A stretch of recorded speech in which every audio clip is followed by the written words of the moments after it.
Our guest today by Skype is Alice Heiman. She's a professional speaker, a professional sales trainer, and a sales coach, and she has a blog called smartsalestips.com. Thank you for being here, Alice. My pleasure. So I want to jump in and talk about the sales process because that's the first step in this that people need to understand. We're going to get to how to jumpstart your business with quick things that people can do right now. But first, I want to go through the sales process. Can you take us through that? Well, I think a sales process is basically just how you're going to get your product to market. That's part of it. You've got, first of all, what do you make? Why do you make it? And who's your target audience? That's the very first things that a business owner has to know. And as you and I had discussed, earlier when we were chatting, most people go into business because they want to do something they love and they want to own a business. They don't go into business because they want to sell and they love selling. But selling is one of the most important things a business owner needs to know how to do. And they need a sales process for their products and services. And again, that just basically starts with, why am I doing this? What is it that I'm doing? How am I doing it? Who's my target audience? And how am I going to get my product to them? And so you have to first start with the lead generation once you know that. So if I know who my target audience is, how am I going to find them? How am I going to get them to know about my product, get them interested in my product, and then have the opportunity to share it with them and understand their needs to see if they're a good fit to buy my product. Most people don't do a very good job with the lead generation portion, and so that's what makes sales hard. They have couple people interested, just somehow they found out about it, whatever, and then they try to sell to those few people versus generating lots and lots of leads first, filling up their sales funnel, and then working those through their sales funnel and having lots of leads to work with so that some of them will close. So in the sales process, you basically need to generate a lot of leads. Then once you've got those leads, you need to qualify them.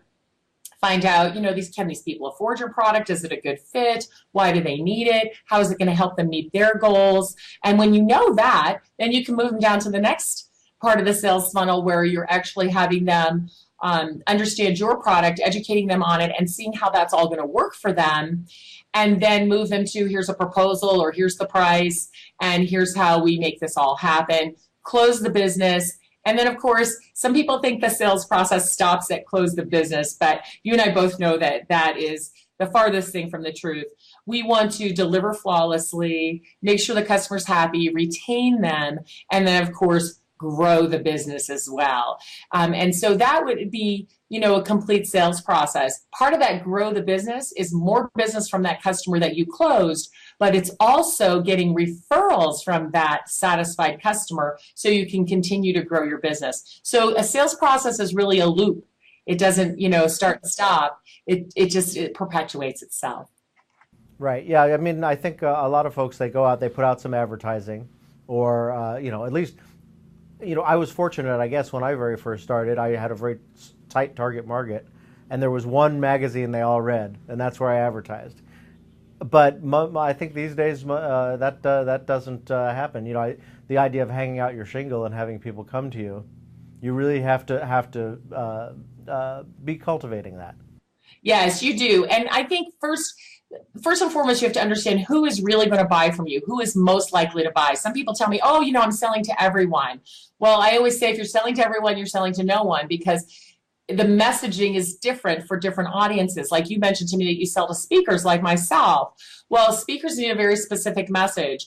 I want to work with people who have worked with other speakers, who understand speakers, who understand what I need to do. That's different than what I do with my sales training or my sales coaching. So when I'm wanting to sell my speaking services and I want some help with that, I need somebody who understands that specifically, and I want to hear that messaging. Now, it is possible to sell to more than one target audience, but you still need specific messaging for each of those targets so that you can get the message that they're going to hear. It's what they need. They're going to pick up on that. And so that's really the thing. And most people really don't know how to do that. And they shouldn't know how to do that. How would they know that? How would they have learned that? It's not something they teach in school unless you went to school for marketing and messaging and that kind of thing. And so I really recommend that small business owners get some help with their messaging and focusing that messaging on their target audience and then teach the whole company that messaging and use it consistently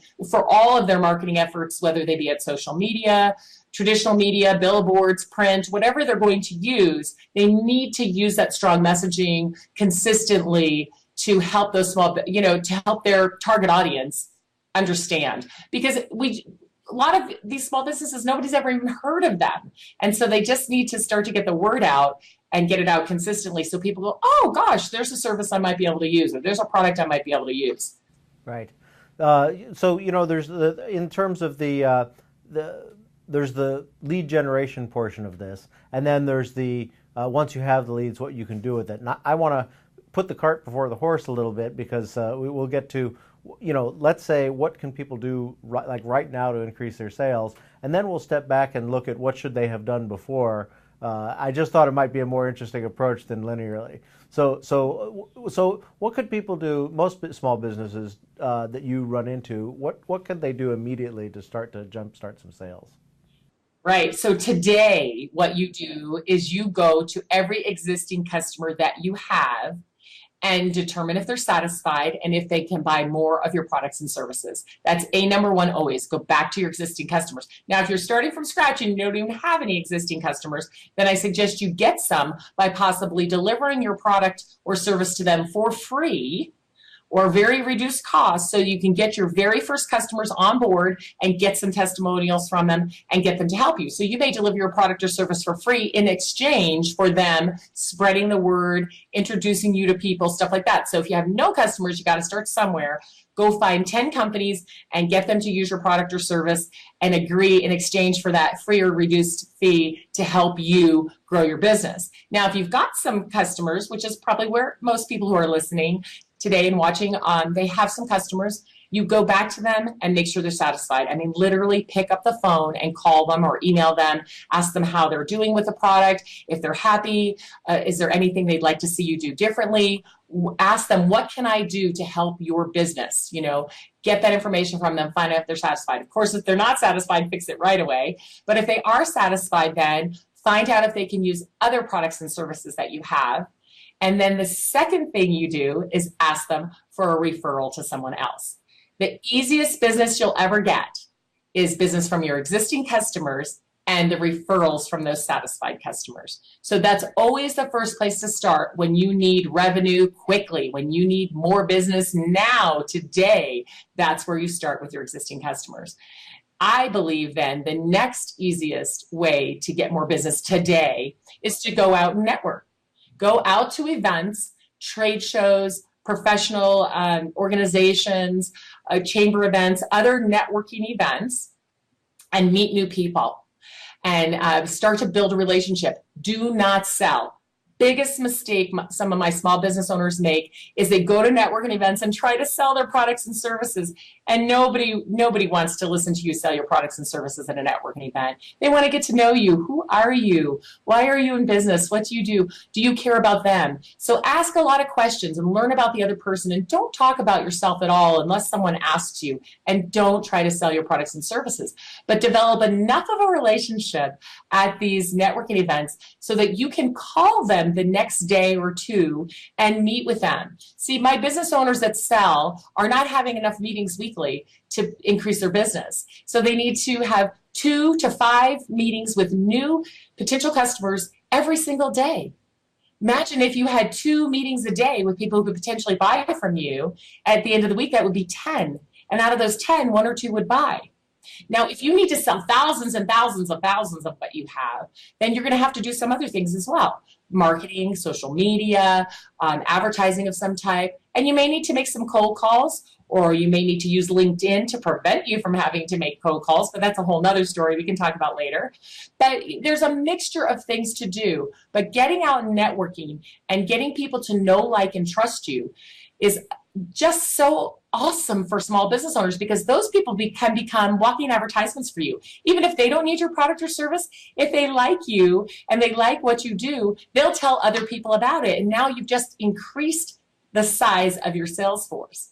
So you start with your own customers, making sure they're happy, selling them more, getting referrals from them, then get yourself out networking. Do it today. tomorrow and the next day, and continue doing it every day. And then after that, you've got to do some marketing and getting the word out there. And it gets a little bit harder because if you go, to cold calling, that's the hardest way to get new business. It does work if you do it right, but it is a hard way to do it. So email, newsletters, social media, all of those things can help you to generate more leads. Right. It's a matter of, for small businesses, a lot of folks are either working on their own, working with small staffs, and essentially they're the salesperson, they're the marketing person. How much can you do and still get work done? So that's always a matter of prioritizing. Well, and they're also the bookkeeper. They may be delivering, like me. I sell and deliver. So balancing your time as a small business owner between all of the many things that you have to do is critically important, but you must make time for sales every single day. No less than 2 hours a day should be spent on sales every single day, and 4 hours would be even better. Imagine if the business owners were spending 4 hours a day on sales. They would have the sales that they need. Yeah, they might be able to afford a salesperson at that point. Absolutely, and then they can get out of the sales game, but they'll be in the sales management game then. So. Right, so then they still have to devote time to that. So we just to go back to going to mixers. Now, one of the things that you do that I think is great is you've changed the concept of a mixer to a blender, because you found that mixers, and they are difficult especially for a person who's not as extroverted. They go into this place. There's these people that are talking with each other, and it's like you're sort of standing there. Should I go up? Should I not go up? So what's a good way for somebody to approach a mixer if they're not going to one of your special mixers? Well, so as you mentioned, I do run the Biz Talk Blenders at many chambers in different places in the country and for different organizations. And the reason I run a Biz Talk Blender is because I want people to come to an event where they're comfortable and they feel welcomed and they can network easily and meet the people that they don't know. That seems like what all networking events should be, but they're not. And so I think for shy people or people who are just not that comfortable walking up to people they don't know, there are a few things that you can do to make it easier. The first one is, instead of going to mixers or networking events, bring the people to you. See, that's why I started the BizTalk Blender. I bring the people I want to my business. And all of you who have a business know your target audience. Hold an event and bring them to you. You're the host. You get to meet everybody. Pretty simple, pretty inexpensive, easy to do. Bring the people to you. Now, of course, you can't always do that, but you do go out to these different organizations. So the very first tip that I have for approaching a networking event where you don't know anyone is to call in advance and talk to the membership director or the president or somebody who is organizing the event and say, I've never been to this event before. Can you tell me a little bit about it? About the people who will be there, about how people dress, how the event works, what the agenda is, and can someone meet me at the registration table and introduce me to some of the members or some of the other people because I don't know anyone. I mean, how simple is that? Pick up the phone and call the people organizing the event and ask them to introduce you to some people. And that way, when you get there, somebody's waiting for you. They're looking for you. And they say, oh, hi, glad you're here. Let me introduce you to a few people. What could be easier than that? But that simple thing, people neglect to do it. Right, it's funny because people don't do it because I'm an ambassador with Richmond Chamber of Commerce, and I'm sure that if somebody had called and asked that, they would say, hey, you guys introduce this person, but we almost never hear of it. We're always looking around for the person that looks lonely. Right. And that's how all the chambers that I work with are. Your chamber is not alone. I mean, people come into these mixers and they're crowded and people are talking to the people they know and they don't know what to do or how to break into a conversation. And it is the ambassador's job to greet them and talk to them and get to know them and walk them over to introduce them to someone else. And so that does make it a bit easier. But imagine if they called you in advance. It would make it super easy. They could even tell you, hey, I'd like to meet a few people who are in X business or who do this or who do that. And you know them because you're the ambassador. You can make those introductions very easily. So that's really my biggest tip for people who need to get out and network and don't know exactly what to do. And of course, my second tip I already mentioned, don't talk about yourself. engage in a conversation where you're asking them questions, getting to know them, understanding them. And then, of course, if they flip it and start asking you questions, go ahead and answer them. But don't talk about your business too much, and don't try to sell your business. For sure, you can talk about your business, like why you started it, what you love about it, but don't try to sell to anybody. You don't even know if they need your products and services. So no selling, just getting to know people and sharing ideas, asking them, well, what have you found effective in marketing these days? Or how has your business grown? Or, what new things are you doing to find new customers? To have those kinds of conversations. In fact, when I do run the BizTalk blenders at my chambers, I have the blending part where people are just walking up to people they don't know and getting to know them because I've given them permission to do that. But then I put them in these groups called the BizTalk groups.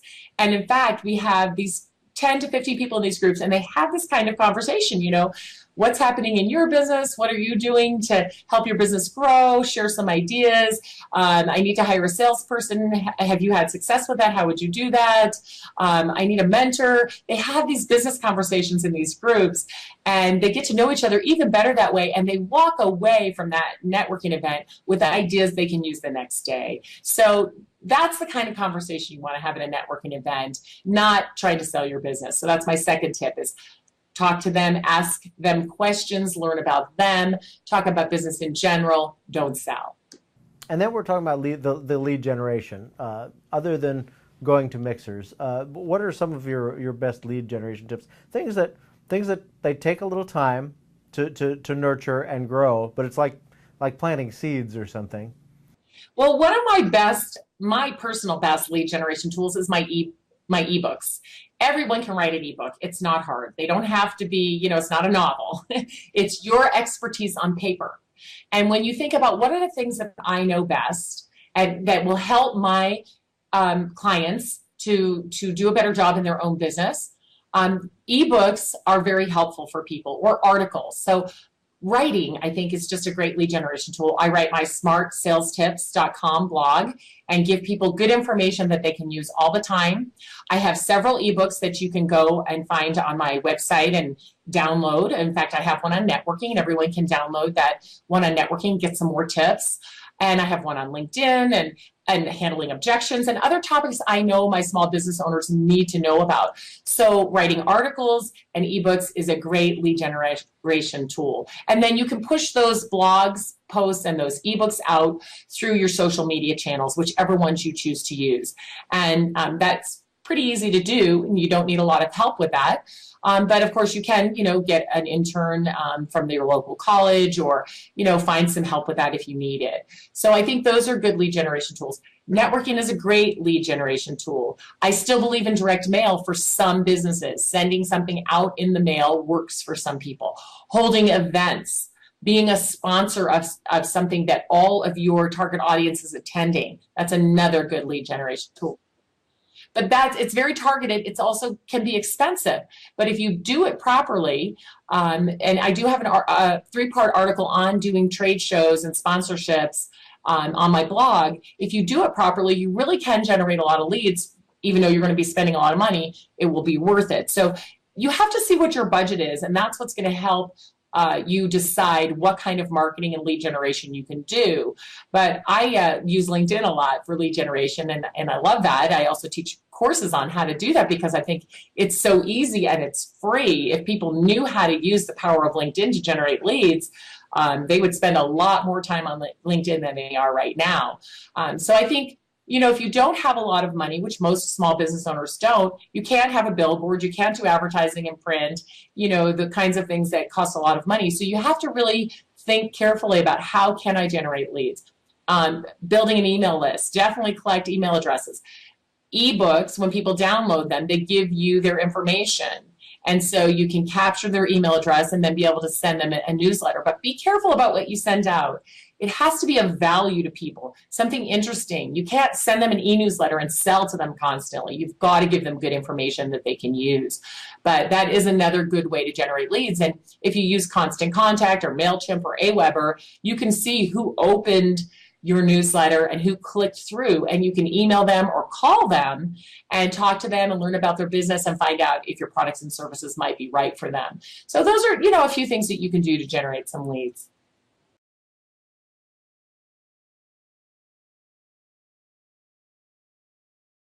I do think it's primarily for business to business. However, there are some business to consumer sales that can work well on LinkedIn. Again, though, we are never selling on LinkedIn.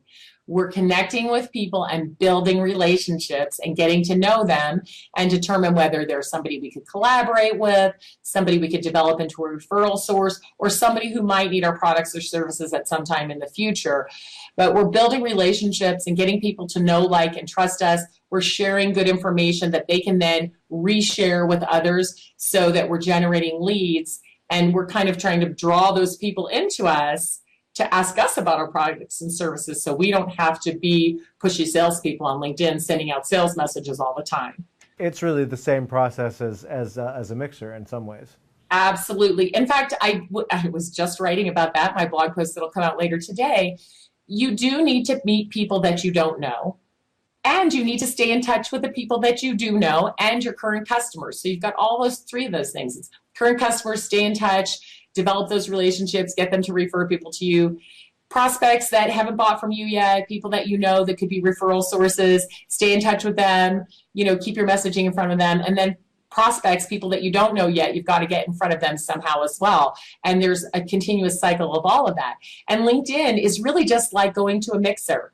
You see people that you know, say hello, chat with them for a few minutes. Then you go meet some people that you don't know, chat with them, build a relationship with them. And it's the same on LinkedIn. When you're prioritizing all this, because again, it's you listen to this and it sounds like, oh my gosh, there's so much to do, and I still have work to do.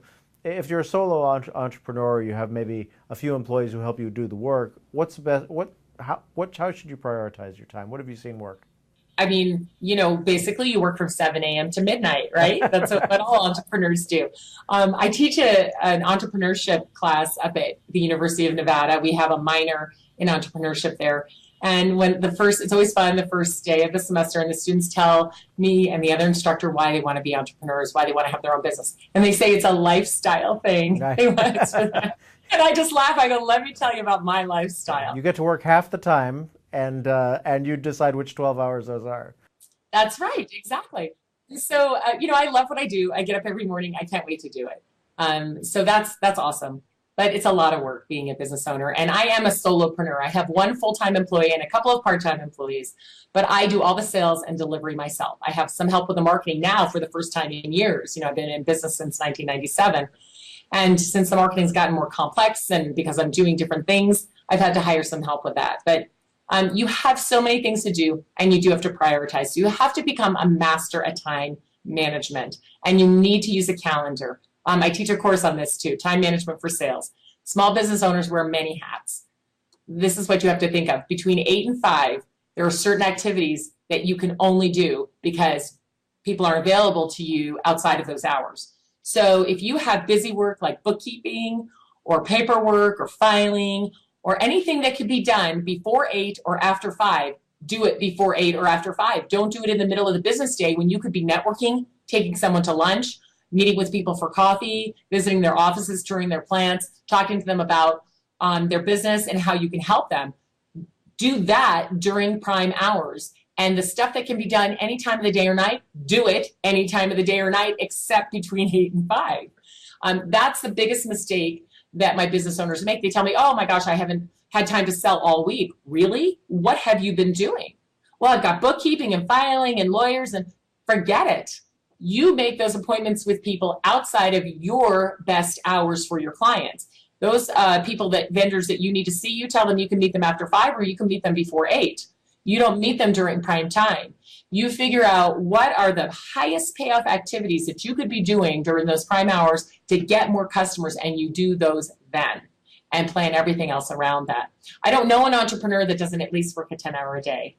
So I'm sorry to say that if that disappoints you, but you don't have the sales you need because you're not doing sales activity during prime hours, and you're letting it go by and go weeks and weeks go by without doing sales activity. Many people who own shops and retail merchants, I notice, they sit in their shop and wait for people to come in. They have no money for advertising or very little money for advertising, so they're not drawing anybody in, and they're not getting out to pull the people in either, and they're just sitting there waiting. And a couple of years later, they're closing their shop. Yeah, it's a slow burn. Right, it's a slow burn. So think about how you can get out and get to the people that you need to meet.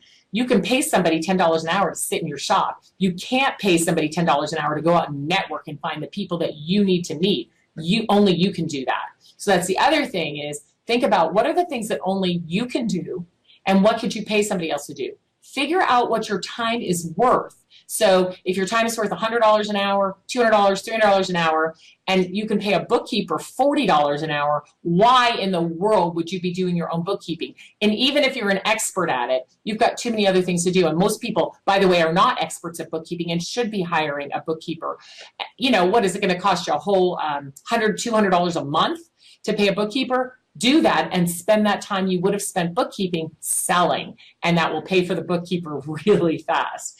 Think about what are the things that only you can do and hire other people to do the other things quickly, even though it seems like, well, I don't have $40 an hour to pay a bookkeeper. You will very quickly if you get out and sell. A lot of people, from when I talk to people, they the first thing they want to hire is a salesperson. Right. So obviously, the entrepreneur has to be the first salesperson. Right. But when somebody does go to that step of hiring a salesperson, you have some guidelines on that, how to manage that process and also how to find someone. Right. It is a complex process. You don't just hire a salesperson and have it work out the first thing. It just doesn't go like that. First of all, I always discourage business owners from hiring a salesperson. I encourage them to hire all the other things done so they can sell. One, because they need to understand their sale very, very well so that when they are ready to hire a salesperson, they can set that up so that the salesperson will succeed, and they know how to manage that salesperson because they've been doing that job themselves. So it's really important to do that. So they should not hire a salesperson until they are a successful salesperson themselves at selling their business. Right. Now, I have a few clients, small business owners that it's just never going to happen. They're not going to, they're engineers. They're very inward focused. They can't even bear to talk to people. I mean, it's just too hard for them. And in that case, then what I do is I find out, is there somebody in your family, that knows and loves you and loves your product and services that can do this for you? So you figure out, first, this is somebody close to you that cares about your business and you that could do it. And then if not, we do go out and I set up a process for them to hire a salesperson. So when you are ready to hire a salesperson, number one, you need a really good job description. You need to know exactly what this person's going to do and how they're going to do it. Number two, you need to know how you're going to measure them. How are you going to measure their success? Then you need what does their daily activity look like? So you can tell them this is what you're going to do all day to make these sales that you need to make. And if you haven't figured that out, there's no way you could tell that to them. Right. How would you know? Right. And then you need an onboarding process and training process. So how will you bring them on? People don't just show up the first day and sell. It just doesn't happen like that. I wish it would, but it rarely happens. I've had it happen a few times in, 20 years. Right. But mostly salespeople need training when they come to your company. They need to learn your products and services, your culture. They need to learn how to make your sale, not the sale they were making. And if you need somebody to be a hunter, somebody to go out and develop leads for you, that's a different kind of a sale than somebody who's going to be given accounts and managing and growing those accounts. Right. So you have to know what type of salesperson you need and have that job description, what the daily activity looks like, and you need an onboarding and training process. And then you need to manage and coach them. And if you don't know how to do that, they're going to fail because they need someone to manage and coach them. Everyone does. Every business owner needs a coach to help them succeed. Every salesperson needs a coach to help them succeed. And so you have to learn how to manage and coach as well if you want to be successful. Now, you will have some level of success. Just maybe go out and hire a salesperson and they get out there. But you won't have the level of success that you need. And most salespeople will not work on straight commission. Most business owners think that salespeople will, but a good salesperson will not because you don't have a proven product or territory for them to come into. And that's something that, business owners just don't understand. We all want the salesperson who shows up, will work only on commission and start immediately bringing in work. And then we'll share that income with them. I mean, I've been there. Right. And you don't know, what is even the length of your sales cycle? Will it take 3 months before they can close a deal? They've got to meet the prospect, see if they know you need it, go through the sales cycle with them, close the deal. It just doesn't happen overnight. And so it's pretty complex, really to hire a salesperson. And most business owners need help doing it. Right. And so probably the best thing is to try to develop your own skills in that Yes, regard. first. And Absolutely. you know, and certainly it does make sense that that if you know how to do it, you can help somebody else do it, and maybe even some of your other employees who aren't full-time salespeople can learn some of the process, take some of the load off. Well, in a small company, everybody has to sell. There's no such thing as I'm the salesperson, I'm the owner, I'm the book. You know, everybody who you pay should be selling for you. They should be out when they're out meeting people. Oh, I work at here. We make this. They should know the messaging we talked about earlier. They should know and understand the messaging and be able to repeat it wherever they are, at the soccer game or anywhere. When somebody says, "What do?" You don't say, "I'm an accountant." You say, "I work for Alice Heiman LLC, and we help companies increase sales." And then you can say, "And I do the accounting for that company." But they should be out promoting your company. Everybody sells, or else your business isn't going to get where you want it to be. So thanks, Alice. This has been a lot of great information, and I'm sure we could go on and on with this, but I'd like to have you back another time. That would be fun. I'd love to do that. Our guest has been Alice Heiman, and you should check out her blog, smartsalestips.com. I want to let everybody know also, Alice has a LinkedIn course coming right up, and the link to that is at the bottom of this page as well.